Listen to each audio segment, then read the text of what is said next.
હવે આપણે સામે જે દેખાય છે તે પગથિયા ચડી અને મંદિર ઉપર જઈશું. આ આખા વિસ્તાર એટલે કે મંદિરનો જો 360 વ્યૂઝ જોઈએ તો કંઈક આવો છે. આ વ્હાઇટ કલરનું મુખ્ય મંદિર, ત્યારબાદ સામે રહેવા માટેના ઉતારાની વ્યવસ્થા છે. આ બાજુ મેઇન ગેટ છે. આ બાજુ બીજા પણ કેટલાક મંદિર છે અને સામે છે યોગી સભા મંડપ અને આ બાજુ છે સંતોને રહેવા માટેની જગ્યા. આ ઉપરાંત કોઠાર અને અન્ય જે ભોજન જ્યાં બનતું હોય તે પણ આ પાછળના ભાગમાં જ જગ્યા આવેલી છે. તો ચાલો હવે ધીમે ધીમે આપણે પગથિયા ચડી રહ્યા છીએ અને મંદિરમાં જઈશું અને તમને પણ હું દર્શન કરાવીશ ભગવાનના.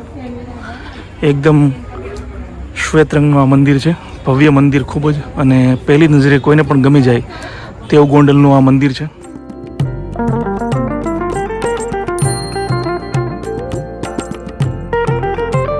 તો આપણે અહીંયાથી આવ્યા હતા અને હવે આ જે દરવાજો દેખાય છે નાનો અમથો,